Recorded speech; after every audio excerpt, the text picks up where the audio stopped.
జయమునికిదే నరసింహ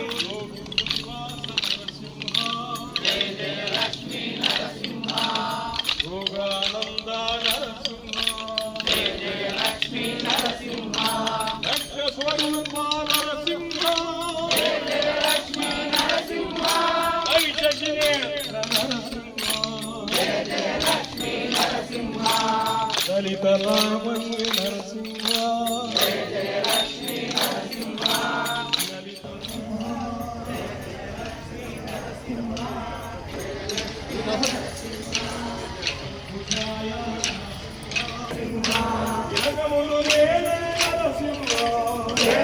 లక్ష్మీ నరసింహ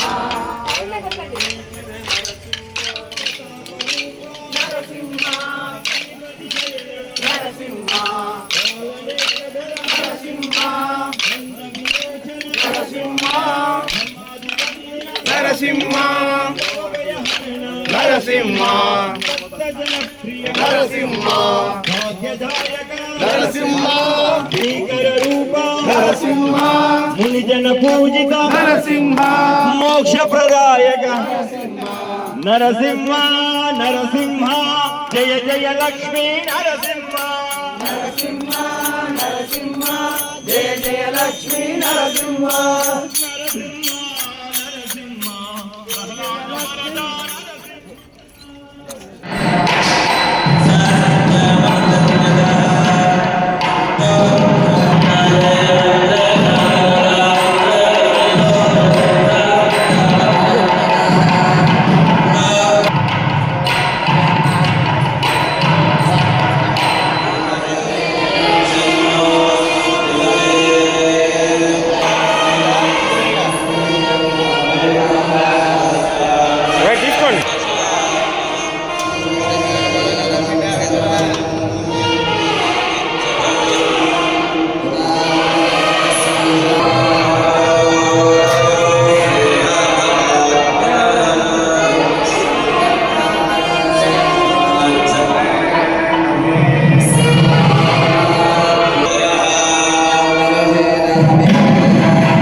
विश्वशान्त्यर्थं राजराष्ट्राभिवृद्ध्यर्थं सर्वारिष्ट सर्वोपद्रव परिहारत्वं कृष्णऋषिः श्री कूर्मादेवता सुतलच्छन्दः आसने विनियोगः ओम अनन्तासनाय नमः प्रणवस्य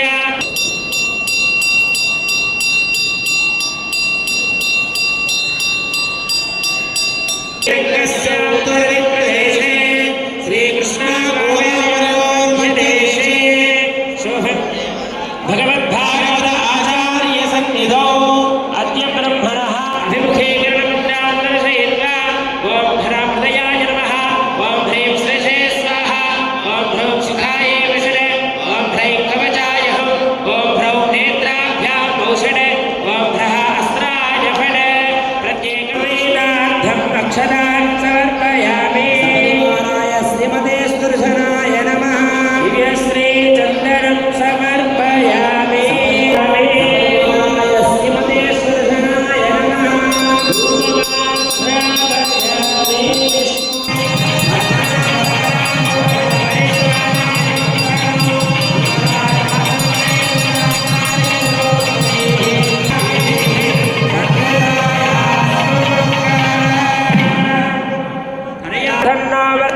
भवतु पूज्य सागान्वेष्य तैः सह आपः इति आपो करोते भगवान् वासुदेवो वर्धता भगवान् शङ्करसनो वर्धता भगवान् प्रद्युम्नो वर्धता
నిజాంపేట మండల కేంద్రంలోని నూతన బస్టాండ్ సమీపంలో విశ్వ హిందూ పరిషత్ బజరంగ్ దళ ఆధ్వర్యంలో ఛత్రపతి శివాజీ మహారాజ్ జయంతిని పురస్కరించుకుని ఆయన చిత్రపటానికి పూలమాలలు వేసి ఘనంగా నివాళులు అర్పించారు. ఈ సందర్భంగా వారు మాట్లాడుతూ ఛత్రపతి శివాజీ మహారాజ్ను చరిత్రలో స్ఫూర్తిదాయకంగా తీసుకోవాల్సిన అవసరం ఎంతైనా ఉందన్నారు. ఆయన 17 సంవత్సరాల వయసులోనే భవానీమాత ఖడ్గంతో హిందుత్వంపై నీలినీళ్లను కమ్మిన సమయంలో విదేశీ దురాక్రమణ దారుల నుంచి హిందుత్వాన్ని భారతదేశాన్ని రక్షించుకోవడానికి ఆయన చేసిన కృషి ఫలితం ఎంతో ఉందన్నారు. భారతదేశంలో భారతీయులంతా ఛత్రపతి శివాజీ మహారాజ్ ఆశయ సాధనకు ప్రతి ఒక్కరు కృషి చేయాలన్నారు. ఈ కార్యక్రమంలో విశ్వ హిందూ పరిషత్ సభ్యులు తిరుపతి బీజేపీ మండల ఉపాధ్యక్షులు సిద్ధరామరెడ్డి, నరేందర్, పంజా మహేందర్, బండారి ప్రశాంత్, వెల్లర్తి శ్రీకాంత్ గౌడ్, చెరివిరాల చంద్రశేఖర్, రాజ్రెడ్డి, బటా మహేష్, వినోద్, ప్రవీణ్, విశ్వేష్ గ్రామస్తులు పాల్గొన్నారు. నిజాంపేట పట్టణ కేంద్రంలో ఛత్రపతి శివాజీ మహారాజ్ ఉత్సవాలు బీహెచ్పీ బజరంగ్ దళ ఆధ్వర్యంలో ఘనంగా నిర్వహించడం జరిగింది. ఛత్రపతి శివాజీ మహారాజ్ మనం చరిత్రను మనం స్ఫూర్తిదాయకంగా తీసుకోవాల్సిన అవసరం ఎంతో ఉంది.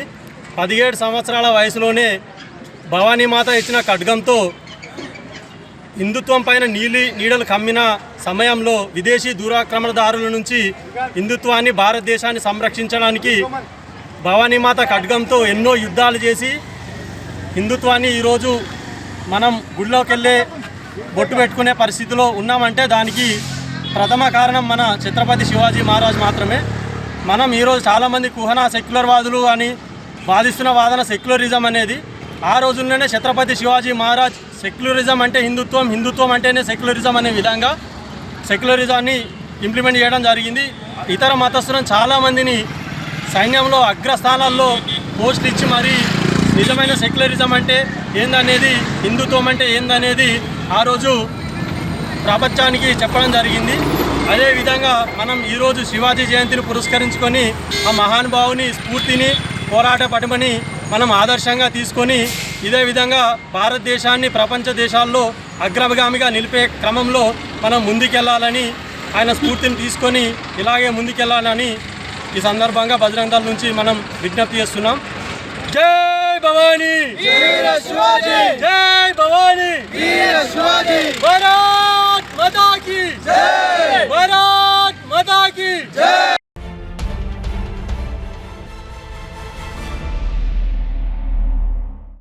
మెదక్ జిల్లా వెల్దుర్తి మండల కేంద్రంలోని మండల సమైక్య కార్యాలయంలో మంగళవారం వివోల రివ్యూ మీటింగ్ నిర్వహించారు. ఈ సమావేశానికి డిఆర్డీఓ శ్రీనివాసరావు ముఖ్య అతిథిగా హాజరయ్యారు.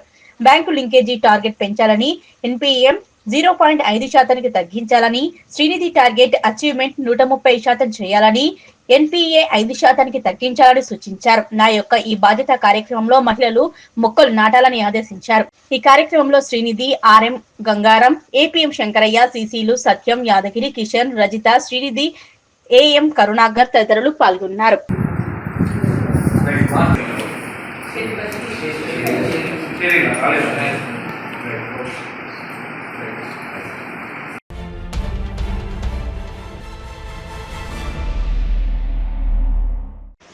మెదక్ జిల్లా వెల్దుర్తి మండల కేంద్రంలో ఛత్రపతి శివాజీ మహారాజ్ జయంతి వేడుకలు ఘనంగా నిర్వహించారు.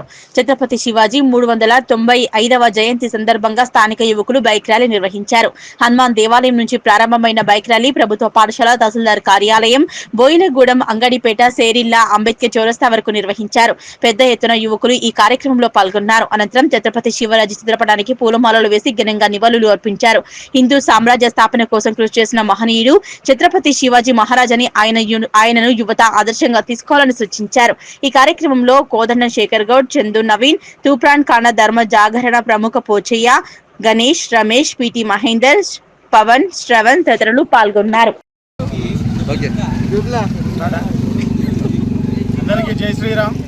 ఈరోజు వెల్దుర్తి గ్రామంలో ఛత్రపతి శివాజీ మహారాజ్ గారి జయంతి సందర్భంగా బైక్ ర్యాలీ అందరు యువకులము, హిందువులం అందరం కలిసి అంగరంగ వైభవంగా తీయడం జరిగింది. ఇందు మూలంగా ప్రతి ఒక్క ఇంటి నుండి ఒక ఛత్రపతి శివాజీ లెక్క ప్రతి ఒక్క యువకుడు ముందుకొచ్చి సమాజం గురించి, హిందుత్వం గురించి పోరాడాలని ఇందు మూలంగా నేను కోరుకుంటున్నాను. జై శ్రీరామ్. జై శ్రీరామ్. ఈరోజు వెల్దుర్తి మండల్లో శివాజీ మహారాజ్ గారి జయంతి 366వ జయంతి నిర్వహించడం జరుగుతుంది. దీనికి వెల్దుర్తి గ్రామ ప్రజలు కూడా చాలా బ్రహ్మాండంగా పాల్గొని బైక్ ర్యాలీ వెల్దుర్తి మొత్తం తిరిగి చేయడం జరిగింది. మనము ఆనాడు శివాజీ మహారాజ్ గారు హిందువులపై జరుగుతున్న అరాచకాలను అరిగట్టి వారి యొక్క సత్తాను చాటి చూపించి వారు ఎలాగైతే హిందుత్వాన్ని నిలిపిరో ఈరోజు కూడా మనమందరం కూడా ఆ యొక్క శివాజీ మహారాజ్ గారి ఆదర్శంగా తీసుకొని మనం కూడా హిందువులం కూడా అంత ఏకమతమై మనపై జరుగుతున్న అరాచకాలను కూడా మనం కూడా ఖండించాలని ఈ యొక్క సందర్భంగా మీ అందరికీ ఈరోజు శివాజీ జయంతి సందర్భంగా వెల్దుర్తి పట్టణంలోని భారీ ర్యాలీ తీయడం జరిగింది. భారతదేశము పుణ్యభూమి, మోక్షదాయిని, రత్నగర్భ, ఎందరో వీరులు త్యాగులు జన్మించిన సనాతనము అవిభాజము, సుసంపన్నమైన హిందూ ధర్మాన్ని, హిందూ సంస్కృతిని రక్షించుటకు శతాబ్దాల పర్యంతం పోరాటం చేసిన చరిత్ర మనకున్నది. ఆ పోరాటంలో సమర్థ రామదాస్ స్వామి శిష్యుడైనటువంటి వీర శివాజీ, దాదాజీ కొండదేవ్, భక్త తుకారాం గురువుల మార్గదర్శనంలో 1674 సంవత్సరంలో సంపూర్ణ హిందూ సమాజాన్ని సంఘటితపరిచి విదేర్మీయ విద్రోహకర శక్తులను దేశం నుండి పాల్గొట్టు కృషి చేసిన వ్యక్తి శివాజీ మహారాజు. 276 యుద్ధాలు చేసి విజయ పరంపర కొనసాగించి జ్యేష్ఠ శుక్ల త్రయోదశి నాడు జన్మించిన వీర శివాజీ లాంటి వ్యక్తుల్లాగా తయారు కావాలి. దేశం ఏమిచ్చిందనే కాదు, దేశమాత కోసం తన మన ధన పూర్వకంగా తన జీవితాన్ని దారపోసిన వ్యక్తి ఎందరో ఉన్నారు. కాబట్టి యువత మేలుకో, ఈ దేశాన్ని ఏలుకోవాలని అవసరం ఉందని కోరుకుంటున్నాం. భారత్ మాతాకి జై.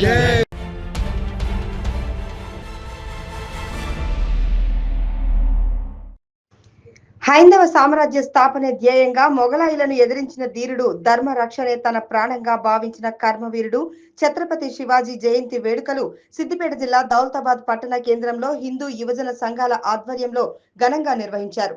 పట్టణ కేంద్రంలోని స్థానిక హనుమాన్ మందిరం నుంచి పట్టణ కూడలిలో శివాజీ చౌరస్తా వరకు శివాజీ మహారాజ్ కి జై అంటూ శోభాయాత్రను నిర్వహించారు. ఈ సందర్భంగా వారు మాట్లాడుతూ, ఆ సేతు హిమాచలం హైందవ సామ్రాజ్య స్థాపన గావించి ఛత్రపతిగా రాజ్యపాలన చేసిన సమస్త హైందవ జాతి హృదయ సామ్రాట్ ఛత్రపతి శివాజీ జయంతి సందర్భంగా హిందూ బంధువులు ఘనంగా వేడుకలు జరుపుకున్నారు. ఈ కార్యక్రమానికి దౌలతాబాద్ ఎస్ఐ శ్రీరామ్, ప్రేమ్దీప్ బందోబస్తు నిర్వహించారు. ఈ కార్యక్రమంలో యువజన సంఘాలు, హిందూ సంఘాలు భారీ ఎత్తున పాల్గొన్నారు. ఆయన మరణించిండు, శివాజీ కొడుకు. అట్లాంటి వ్యక్తుల గురించి ఈ సమాజం తెలుసుకోవాలి. ఎల్లకాలం చరిత్ర వక్రీకరించిన చరిత్రను సమాజం తెలుసుకోవడం కాదు, నిజ చరిత్రను తెలుసుకోవాలి. ఈ సమాజం నిజాన్ని గుర్తించాలి. ఈ హిందూ సమాజం నిలబడితేనే, మనం నిలబడితేనే హిందూ సమాజం నిలబడుతుంది. నా మట్టుకు నేను, నా చిన్ని పొట్ట శ్రీరామరక్ష నా మందమే బతుకుతాను కాకుండా కొన్ని హిందూ సమాజానికి అన్యాయం జరిగినప్పుడు స్పందించే శక్తిని ప్రతి ఒక్కరం ముందరికి రావాలని కోరుకుంటూ ఈ అవకాశం ఇచ్చిన ఈడ పాల్గొన్న ప్రతి ఒక్కరికి ధన్యవాదాలు తెలియజేస్తున్నాను.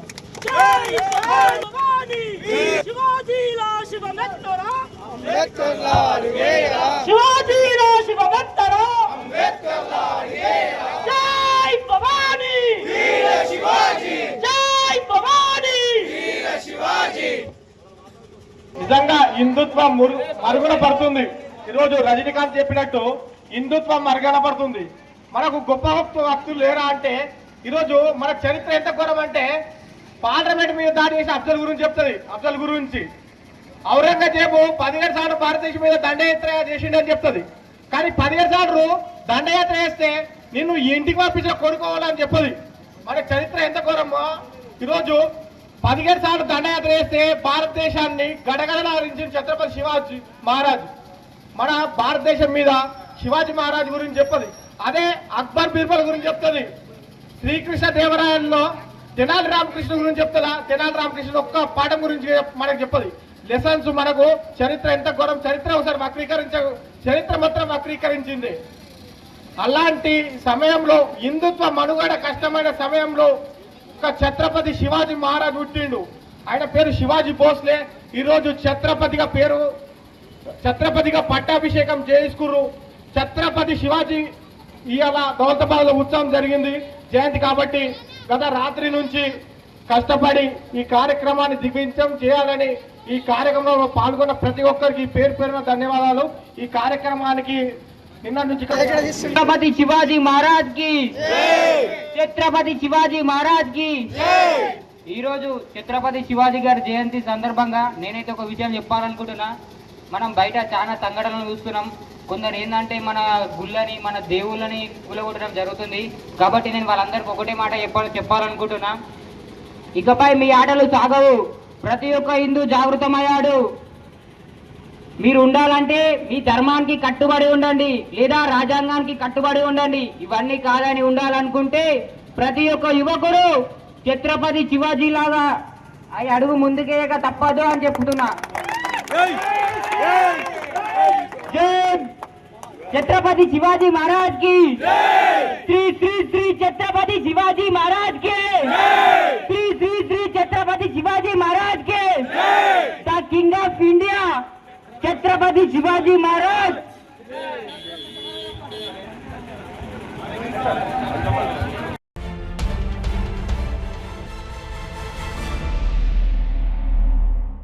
రామాయంపేట మండల కేంద్రంలో ఛత్రపతి శివాజీ మహారాజ్ జయంతి వేడుకలను స్థానిక ఛత్రపతి యువసేన ఆధ్వర్యంలో ఘనంగా నిర్వహించారు.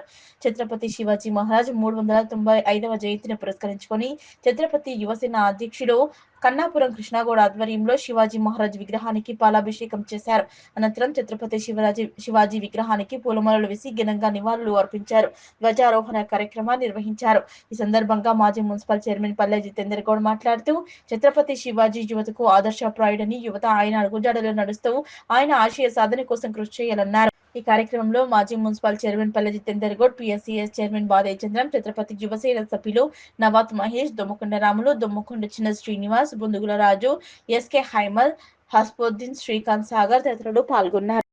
శివాజీ జయంతి సందర్భంగా రామాయంపేట పట్టణంలో 5 సంవత్సరాల కింద స్థాపించబడ్డ శివాజీ విగ్రహం దగ్గర పూలమాలలు వేసి ఆయన నివాళులు అర్పించడం జరిగింది.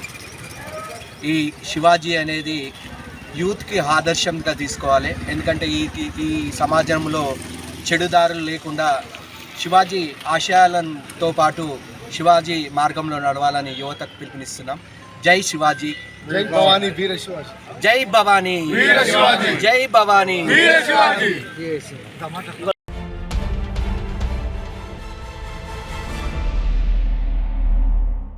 మేడ్చల్ జిల్లా పోచారం మున్సిపాలిటీలోని నల్ల నరసింహారెడ్డి కళాశాలలో టెక్ ఫార్మా సంప్రతి మరియు తారా 2025 వేడుకలు కళాశాల ఆవరణంలో ఘనంగా నిర్వహించారు. ఈ కార్యక్రమానికి ముఖ్య అతిథిగా Cyient limited founder doctor Padmashri BVR Mohan Reddy పాల్గొని వేడుకలు ప్రారంభించారు. ఈ సందర్భంగా వారు మాట్లాడుతూ విద్యార్థుల కోసం 4 రోజులు క్రీడలు, సాంస్కృతిక కార్యక్రమాలు, ప్రాజెక్ట్ వర్క్స్ కార్యక్రమాలు చేపట్టినందుకు నల్ల నరసింహారెడ్డి కాలేజీ యాజమాన్యానికి శుభాకాంక్షలు తెలిపారు. టెక్నాలజీ రోజురోజుకు పెరుగుతుండటంతో ఆ టెక్నాలజీని ఎలా భవిష్యత్తులో వినియోగించుకోవాలో విద్యార్థులకు తెలిపారు. రానున్న 10 సంవత్సరాల్లో టెక్నాలజీ మరింత పెరుగుతుందని, విద్యార్థులకు చాలా ఆపర్చునిటీలు వస్తాయి కాబట్టి విద్యార్థులు ఒక టార్గెట్ తో ముందుకు వెళ్లాలన్నారు. నల్ల నరసింహారెడ్డి గారి ఎడ్యుకేషన్ ఇన్స్టిట్యూషన్స్లో టెక్ సంప్రతి ప్రోగ్రామ్ చేశాము. ఇది చాలా ఇంజనీరింగ్ కాలేజెస్ నుంచి వచ్చారు మన నల్ల నరసింహారెడ్డి గారి ఇన్స్టిట్యూట్కి. ఇది చాలా మంచి ప్రోగ్రాము. ఎందుకంటే దీనివల్ల ఒకటి టెక్నాలజీలో చాలా వరకు నేర్చుకుంటారు పిల్లలు. దాంతోపాటు నెట్వర్కింగ్ చేయగలుగుతారు, తక్కిన పిల్లలతో మాట్లాడి కొన్ని విషయాలు తెలుసుకోగలుగుతారు. మూడోదేమో కాస్త వీళ్ళకి ఆట పాట సంస్కృతి గురించి కూడా నడుస్తుంది. సో ఈ combination of all these three things అన్నమాట. One is knowledge, the second one is networking and third one is the extracurricular. ఆ మూడింటిని ఇంటిగ్రేట్ చేస్తూ ఈ పర్టికులర్ ఇనిషియేటివ్ స్టార్ట్ చేశారు. నేను నల్ల నరసింహారెడ్డి గారి ఇన్స్టిట్యూట్ని కంగ్రాచులేట్ చేస్తున్నాను ఈ ఇనిషియేటివ్ని స్టార్ట్ చేయడానికి. మన పిల్లలందరికీ చాలా వచ్చే సంవత్సరాల్లో చాలా ఆపర్చునిటీస్ వస్తాయి. ఎందుకంటే టెక్నాలజీ చాలా తొందరగా మారుతూ ఉంది. టెక్నాలజీ మారటం వల్ల డిస్రప్షన్ జరుగుతుంది, అంటే కొత్త ఆలోచనలు వస్తాయి. ఆ కొత్త ఆలోచనలతో చాలామంది ఎంటర్‌ప్రెన్యూర్స్ అవ్వచ్చు. సో దాంతో అది కూడా మోటివేట్ చేయడానికని నేను ఈరోజు కాస్త ఇప్పటిదాకా ప్రపంచంలో టెక్నాలజీ ఎలా మూవ్ అయింది, ఇక వచ్చే రోజుల్లో ఇంకా ఎంత ఫాస్ట్గా మూవ్ అవుతుంది, ఇంకా ఎంత బాగా యాక్సిలరేట్ అవుతుంది, ఎంటర్‌ప్రెన్యూర్‌షిప్ తీసుకోవాలి, వాళ్ళకి ఒక ఆబ్జెక్టివ్స్ అంటూ ఉండాలి, టార్గెట్స్ అంటూ పెట్టుకోవాలి, వాళ్ళందరూ ఇన్నోవేటివ్ మైండ్ సెట్ డెవలప్ చేయాలని మాట్లాడుతున్నాం. చాలా చక్కగా ఉందండి కాలేజీ, చాలా సంతోషం ఇక్కడ రావడానికి. I wish them all the best. Thank you. PK society group of institution ప్రతి సంవత్సరం జరిగేటట్లు ఈసారి కూడా టెక్ సంప్రతి, ఫార్మా సంప్రతి, అలాగే తారా 2025 కల్చరల్ ఫెస్ట్ ఈ రోజు నుండి 4 రోజులు కంటిన్యూస్గా ఇక్కడ జరుగుతుంది. ఈరోజు ప్రోగ్రాం ముఖ్య అతిథిగా పద్మశ్రీ డాక్టర్ వివిఆర్ మోహన్ రెడ్డి గారు, ఎవరైతే సెయింట్ అధినేతగా ఉన్నారో వారు వచ్చి పిల్లలకు అధ్యక్షోపన్యాసం చేయడం జరిగింది. ముఖ్యంగా ఈరోజు ఈ టెక్ సంప్రతి, ఫార్మా సంప్రతి, తారా జరుపుకోవడానికి కారణం ఏంటంటే పిల్లల్లో ఇన్నోవేటివ్ స్కిల్స్, అలాగే నేర్చుకున్న దాన్ని 10 మందికి ఉపయోగపడేటట్టు, సొసైటీకి ఉపయోగపడేట్లు తయారు చేయడానికి ఒక ప్రోగ్రామ్ లాగా ఏర్పాటు చేసుకొని మా కాలేజీ స్టూడెంట్సే కాకుండా ఇతర రాష్ట్రాల నుండి, ఇతర కాలేజెస్ నుండి కూడా చాలామంది పార్టిసిపేట్స్ని ఇక్కడికి ఇన్వైట్ చేయడం జరిగింది. ఈరోజు రేపు మాకు టెక్ ఫెస్ట్, ఫార్మా ఫెస్ట్లో భాగంగా పేపర్ ప్రజెంటేషను, అలాగే poster presentation, quiz programmes, short films, ఇటువంటి చాలా ప్రోగ్రామ్స్ ఉంటాయి. వీటన్నిటికి కూడా ఫస్ట్, సెకండ్, థర్డ్ ప్రైజెస్ కూడా మేము ఇవ్వడం జరుగుతుంది, క్యాష్ ప్రైజెస్. సో ఎల్లుండి అంటే 21st రోజు కల్చరల్ ప్రోగ్రామ్స్ స్టార్ట్ అవుతాయి. ఆల్మోస్ట్ ఒక 600 నుండి 800 మంది స్టూడెంట్స్ కూడా ఈ కల్చరల్ ప్రోగ్రామ్స్ ఇవ్వడానికి రెడీ అయ్యారు. 2 రోజులు ఈ ప్రోగ్రామ్ జరుగుతుంది. అలాగే గత 15-20 రోజుల నుండి మా పిల్లలకు చాలా రకాలైన గేమ్స్, స్పోర్ట్స్ కాంపిటీషన్స్ పెట్టడం జరిగింది. అందులో కూడా టాపర్స్ గెలిచిన వాళ్ళకు లాస్ట్ రోజు అంటే ఈ శనివారం రోజు మేము వ్యాలిడిటీ ఫంక్షన్లో వాళ్ళందరికీ కూడా ప్రైజెస్, మెడల్స్, మొమెంటోస్ ఇవ్వడం జరుగుతుంది. సో నల్ల నరసింహారెడ్డి కాలేజీ ముఖ్యమైన ఉద్దేశం ఏమిటంటే మన పిల్లలను భవిష్యత్ కోసము తయారు చేయడము, వాళ్ళను మంచి ఎంటర్‌ప్రెన్యూర్స్, అంటే మేము ఇన్నోవేషన్కి చాలా ఇంపార్టెన్స్ ఇస్తాం. అలాగే ఈ మధ్య రీసెర్చ్ కోసము మేము రోబోట్ కూడా హ్యూమనాయిడ్ చాలా costly humanoid only for research purpose కొనడం జరిగింది. దీన్ని కూడా మేము స్టూడెంట్స్కు రేపటి నుండి మా ఇంక్యుబేషన్ సెంటర్లో పెట్టి పిల్లలను, ఫ్యాకల్టీని కూడా దీని మీద వర్క్ చేపిస్తున్నాం. వీటన్నిటికీ ముఖ్య ఉద్దేశం ఏంటంటే మన భారతదేశము అగ్రదేశాలతో ధీటుగా తయారవడానికి మనం పిల్లలు తయారు చేసుకోవడం అనేది మా ముఖ్య ఉద్దేశం. దీనికి మా చైర్మన్ గారు నల్ల నరసింహారెడ్డి గారు ఎంతో అందరికీ కూడా మా అందరినీ కూడా ఎంతో ఉత్సాహపరిచేటట్టు చేస్తున్నారు. వాళ్ళు కూడా మా పిల్లలందరికీ, ముఖ్యంగా ఫ్యాకల్టీ కూడా చాలా ఎప్పటికప్పుడు వాళ్ళను మోటివేట్ చేస్తూ అందరూ డిసిప్లిన్లో ఉండేటట్టు హెల్ప్ చేస్తున్నారు.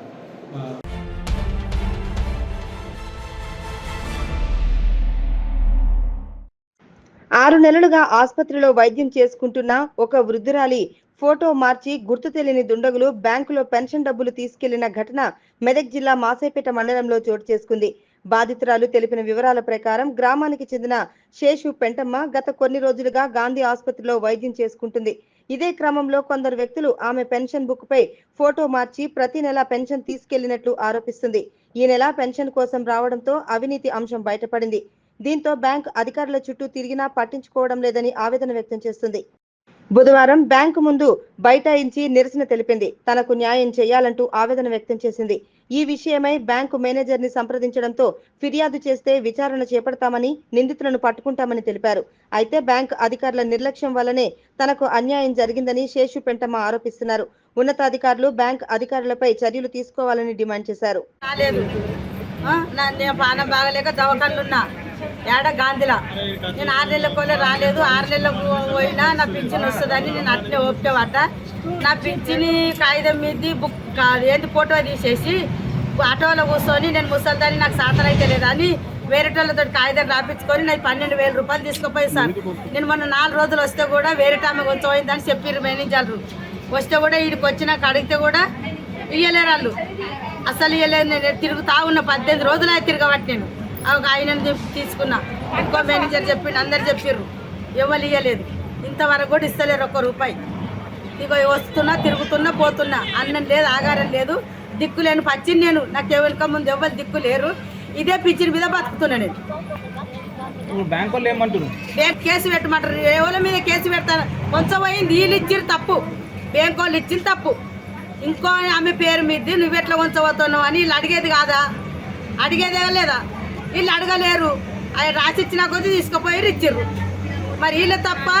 నేను ఇంకా కేసు ఎట్లా పెడతా? వీళ్ళ తప్పు ఉన్నాక నేను పెట్టా, కేసు పెట్టా.